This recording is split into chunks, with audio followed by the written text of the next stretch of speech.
పశ్చిమ గోదావరి జిల్లాలో ఎరకాలు వరద ఉధృతితో తాడేపల్లిగూడెం మండలం నందమూరు ముంపుకు గురైంది. గ్రామంలో సుమారు 500 ఎకరాల పంట భూమిని వరద నీరు ముంచెత్తింది. ఎకరాకు 15,000 పెట్టుబడి పెట్టామని ఆవేదన చెందుతున్నారు. నందమూరు గ్రామంలో ముంపురకు గురైన పంట పొలాల రైతులు ఆవేదన వ్యక్తం చేస్తున్నారు. మరింత సమాచారం మా ప్రతినిధి శివసాగర్ అందిస్తారు. గత 4 రోజులుగా ఎడతెరిపి లేకుండా కురిసిన వర్షాలకు లోతట్టు ప్రాంతాలు జలమయమయ్యాయి. ఇదే విషయాన్ని గత 5 రోజులుగా కూడా మన బిగ్ టీవీలో మనం ప్రసారం చేస్తూ వచ్చాము. ఇటు పోలవరం కానీ ఏజెన్సీ గ్రామాల పరిస్థితి మీకు కళ్ళకు కట్టినట్లు చూపించాం. కానీ ఇక్కడ తాడేపల్లిగూడెం నియోజకవర్గం, పశ్చిమ గోదావరి జిల్లా తాడేపల్లిగూడెం నియోజకవర్గంలోని తాడేపల్లిగూడెం మండలం నందమూరు గ్రామంలో ఉన్నాం. నేనేదో చెరువులో ఉన్నాను అనుకుంటే మీరు పొరపాటు. ఇదంతా కూడా మీరు నా వెనక చూస్తుందంతా కూడా సుమారుగా ఒక 500 ఎకరా ఆయకట్టు ఇక్కడ నందమూరు గ్రామంలో ఉంది. పూర్తిగా ఇదంతా కూడా ఎర్రకాల ఉధృతి, ఇంచుమించుగా ఇదే ఎర్రకాలం అన్నట్టుగా కూడా ఉంది. అంటే ఇక్కడ ఎర్రకాల ఉధృతి వచ్చినప్పుడల్లా, వరద ఉధృతి ఎర్రకాలకు వచ్చినప్పుడల్లా కూడా నందమూరి గ్రామం పూర్తిగా నీట మునిగిపోయే పరిస్థితి ఉంది. ఇక్కడ రైతులంతా కూడా అసలు ఏం చేయాలో కూడా పాల్పోని పరిస్థితి. అంతా వరద ఉధృతిని ఎవరు కంట్రోల్ చేయలేని పరిస్థితి, ప్రకృతి వైపరీత్యం. కానీ ఇక్కడ అధికారులన్నా త్వరగా స్పందిస్తారా, వీళ్ళకి నష్టపరిహారం ఇస్తా అనేది కొంత క్వశ్చన్ మార్క్గా కూడా చెప్పొచ్చు. ఇక్కడ రైతులు ఉన్నారు, వారిని కూడా మాట్లాడించే ప్రయత్నం చేద్దాం. ఏంటి బాబాయ్, ఏంటి మొత్తం ఇప్పుడు నా వెనకాల ఉన్నది ఏంటి, ఎర్రకాలవా లేకపోతే పంట పొలాలు? ఇదంతా పంట పొలం అండి. ఇదంతా ఎర్రకాలకి ముగిలిపోయింది. ఎకరానికి 5,000 కాడి పెట్టుబడి అయిపోయింది. అప్పుడని ఆకుమల్లి కానించి 15,000 రూపాయల పైన అయిపోయినాయి. ఆకుమల్లితో సహనం ఇగో దుబ్బులు చూస్తే అలాగ అయిపోయి వీళ్ళు పత్తి అన్నది అసలు ఏం చేస్తారో అసలు వైనం లేదు.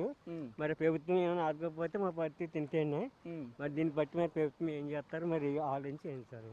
గతంలో కూడా ఇదే పరిస్థితి, ఇదే పరిస్థితి. ఎర్రకాలం ఎప్పుడూ వస్తా ఉంటుంది మాకు. అంటే 2 సంవత్సరం బాగా పండిందండి. ఇంక మళ్ళీ సంవత్సరం వాళ్ళు వచ్చేస్తుంది. 2 సంవత్సరాలు పని దాటికల్లా మళ్ళీ 3 సంవత్సరం మరి మాకు ఆడమా అయిపోయింది. ఇంకా ఊరేళ్ళు గతంలో వచ్చినప్పుడు నష్టపరిహారం ఇచ్చారు మీకు? ఇచ్చారు. ఎంత ఇచ్చారు అప్పుడు ఎకరాకి, ఐడియా ఉందా? ఎకరానికి కొద్దిగా ఇచ్చారు కానీ ఐడియా లేదు కదా. ఇప్పుడు ఇది పంట వేసి అన్నాలు అవుద్ది, ఇప్పుడు నీ చేతిలో ఉంది. ఇదేమి అవుతుందండి, ఇది నెల అయిపోయింది. ఇది నెల ఆకుమాడికి అయితే 40 పైన అయిపోయింది.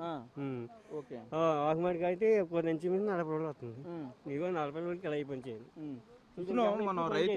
ఇది అసలు ఎందుకు పని చేయదండి, చాలా తీసినా కానీ పని చేయదు. అంటే ఇంకేం పని చేద్దాం, 7 అడుగులు నీళ్ళు వస్తే ఇది సుమారుగా 6 రోజులు ఇదే పరిస్థితి కదా. ఏమండి ఏంటి సుమారుగా ఎంత నష్టపోయి ఉంటారు రైతులు? నమస్తే సార్. ఈ 500 ఎకరం కూడా పూర్తిగా మునిగిపోయింది. మొత్తం నాట్లేసి నెల రోజులు అవుతుంది. ఆకుపెట్టి నెలలు పెంచాం, అలాగే ఊడిచి నెల అవుతుంది. కలుపు మందులు వేసేసి మొత్తం పంట అది తయారవుతుందనేటప్పటికి ఈ వరద ఉత్తరం ఎక్కువైపోయింది. 5 రోజుల గురించి వర్షానికి ఈ వరదతో ఎక్కువైపోయి ఇగో ఈ రకంగా వరి ఇలాగ కుళ్ళిపోతాం మొదలెట్టింది. ఈ వరి నీరు లాగేటప్పటికి ఇంకా లాగాలంటే ఇది 5 నుంచి 6 రోజుల దాకా పడుతుంది. ఇది పడటం వల్ల అసలు ఇది ఇంకా పనిచేయదు. ఇది పనిచేయదండి. ఇది దీన్ని ఇంకా మొత్తం పోయినట్టే. దీన్ని మళ్ళీ మాకు మళ్ళీ అధికారులు మాకు ఇత్తనాలు ఇలాగే ఏమన్నా మాకు సాయం చేస్తే కానీ మేము చేయగలదు. లేకపోతే దీన్ని ఓడసాలా ఏం చేయాలన్నది కూడా, ఈ భూమిని ఏం చేయాలన్నది మాకు ఆందోళనగా ఉంటుంది.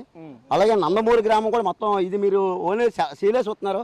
నందమూరు కూడా నిన్నదాకా మొత్తం పొలాలన్నీ మునిగిపోతే మొత్తం మా ఊరందరూ కూడా ఎమ్మెల్యే గారు వచ్చి దాన్ని పరిశీలించి ఊళ్ళో అధికారులందరికీ చెప్తే పొలాలు మునిగిపోయిన అందరినీ ఒక రజకులు కమిటీ వాళ్ళని, ఇలాగే బీసీ కమిటీ, అది మన ఎస్సీ కమిటీ వాళ్ళని, చర్చ్ అని ఇవన్నీ చూసి జనాలకు భోజనాలు గట్రా పెట్టించారు.